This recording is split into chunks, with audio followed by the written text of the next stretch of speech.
Одоогоос яг 5 жилийн өмнө миний амьдрал маш харанхуй гонигтай байсан.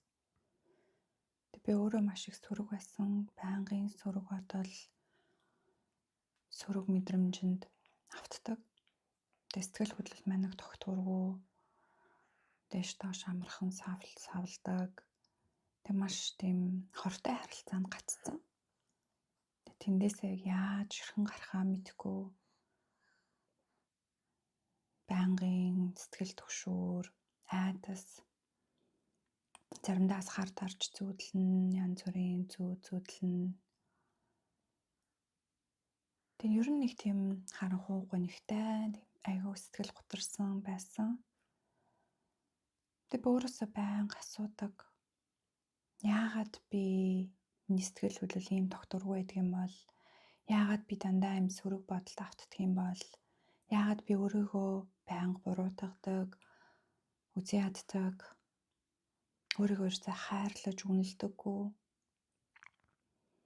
Би яагаад намайг би сэтгэлээр маань өвтгдөг ийм муухай хортой харилцаанд байгаа тэрийг мэдж байгаа хэрнээ ерөөсөө гарч чадахгүй байгаа юм бэ гэж өөрөөсөө байнга асуудаг гэсэн. Тэг би хариултаа ерөөсөө олоогүй. Харин одоо 5 жилийн дараа эргээд тэр үеэ харахад одоо бол миний амьдрал оронгоороо өөрчлөгдсөн. Нөгөө хортой харилцаанаас аль хэдийн салаад маш эрүүл би бинээ дэмжсэн, хайрлсан, тийм харилцаанд орсон. Сайхан 2 хүүхэдтэй боллоо. Одоо баг маань 2 сартай. Тэг одоо миний одоо энэ гар дээр ингээд унтчихъя. Тэгээд ажил карьерийн хувьд ч гэсэндээ мөн маш их хэц дэвшил гарсан. Би одоо Америкт амьдардаг. Тэг мэргэжлэрээ ингээд ажилладаг. Сэтгэл зүйч мэргэжилтэй байгаа. Тэг цаанаасаа сэтгэл маань маш юм тогтвортой, сэтгэл хөдлөл маань хэрийн одоо тэм сөрөг мэдрэмжүүд их төрөхгүй те. Тэг өөрийгөө маш сайн ойлгодог, өөрийгөө маш сайн мэдэрдэг, өөрийгөө хайрладаг, өөрийгөө үнэлдэг. Тэг бас одоодоо байж чаддаг. Нөгөө сэтгэл түгшүүр, сэтгэл готрол байхгүй. Яг одоодоо байгаад бодит байдлыг байгаа чигт нь хүлээн зөвшөөрч хүлээн авч сурсан. Тэгээд амьдрал маань нэг тийм сайхан ингээд нэг юм тайван тогтун. Тэг хамгийн гол нь сэтгэлийн амар амгалан гэдэг зүйлийг гээд амтлаад явж ийн л та.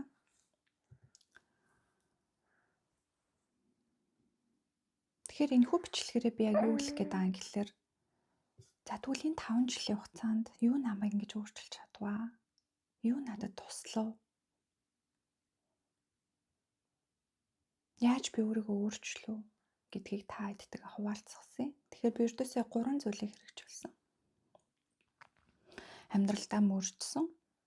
Тэгэхээр тэр 3 зүйл юу гэхэлэр эрэлж хаагуулж сониуч байдал. Хамгийн түрүүнд би асуудлаа тодорхойлсон. Тэгээд түүнийхээ дагуу судалгаа хийж эхэлсэн.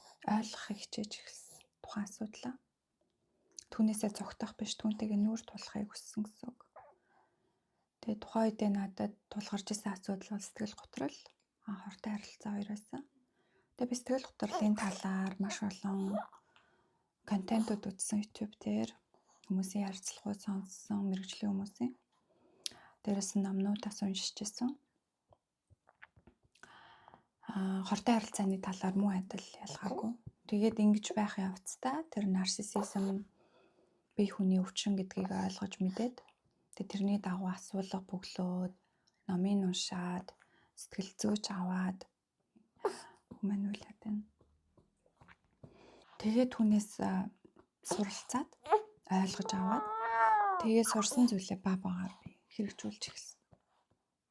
Тэгээд миний тэр тухайд холбоотой байсан хүн маань нарциссист хүн байж таарад тэгээд нарциссист хүнтэй байхад тийм ээ ямар их бие сэтгэлээрээ хүн хохирч зовдөг гэдгийг ойлгоод тэгээд тэр харилцаанаас бол гарахд надад маш төхөм амар байсан. Өөрийгөө буруутгахгүйгээр бодит байдлыг байгаа чигт нь хүлээн зөвшөөрсөн гэсэн үг.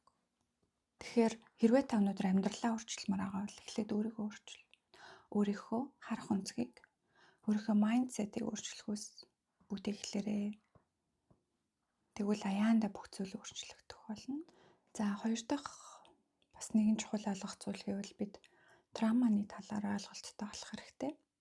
Хэрв танд одоо ямар нэгэн сэтгэл зүйн асуудал үүсэж байгаа бол жишээ нь сэтгэл санаа огцом, одоо хэлбэлцэх, тайван байж чадахгүй тийм ээ. Одоодоо байж чадахгүй, байнгын уур уцаар бухимдалтай, эсвэл одоо сэтгэл түгшүүр, байнгын ичхүүр, буруутгалын мэдрэмжтэй.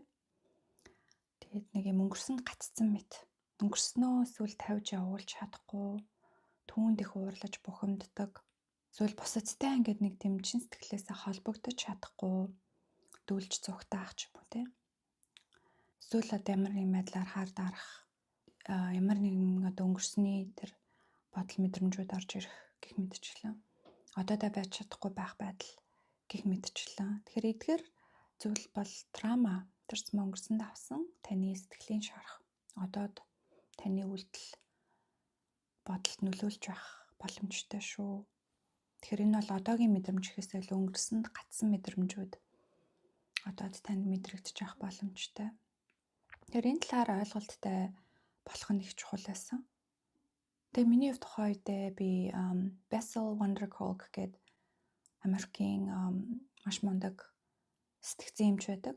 Одоо яг энэ траума судалгааны одоо бараг загалмайлсан эцэг гэж хэлэхэд болно. Бүх зүйлийн одоо яг анхдагч нь энэ судалгааны анхдагч. Тэгээ энэ хүний 7 сарын энэ траума ойлгох сургалтанд суугаад үнэхээр нүд тест орой дээрээ гарах мэт болж исэн. Тэгээ бүх зүйлийн учир тайлагдана гэдэг шиг тийм. Одоо л ойлгомжтой байна. Яагаад би ийм юм бэ тийм ээ? Яагаад би ингэж мэдэрдгийн, ингэж боддгийн ойлгомжтой, бүх зүйл ойлгомжтой байна гэж би яг өөртөө хэлжсэнээ сандгийг. Тэгэхээр та яг энэ трауманы талаар ойлгоод ирэхлээр өөрөөсөө би яагаад ийм юм бэ гэж асуухаас илүү надад яг юу тохиолдсон бэлээ гэж асуудаг болдго юм байлээ. Тэгэхээр өөрийгөө буруутгаж шүүхээсээ илүү өнгөрснөө ойлгож түүнтэйгээ одоо эвлэрэх ухааныг траума надад бол зааж сургасан. Тэгээд миний одоо яг нэдгэрлийн маань одоо зам эхэлсэн гэх юм уу. За ингээ хамгийн сүүлд нь хэлэхэд та итгэл найдвараа эзэж битгий алдаарай. Магадгүй өнөөдөр танд маш олон асуудлууд тулгараад түүнээсээ гарч чадахгүй, гарц гаргалгаагаа олж чадахгүй, шаналж аваад бүх зүйл төр зуурах гэдгийг санаарай. Бидний сэтгэл хөдлөл, бидний бодол энэ зовлон бүх зүйл төр зуурах. Хэцүү бэрх амьдрал гэж байхгүй, харин хэцүү бэрх өдрүүд л гэж байгаа. Тэгэхээр өнөөдөр та магадгүй уйлж, гуниж болохч, инээж баярлах өдрүүд заавал ирнэ гэдэгт итгээрэй, хизээч итгэл найдвараа алдаарай. За ингээд надтай хамт байсанд баярлалаа. Дараагийн бичлэгээр уулзлаа. Баяртай.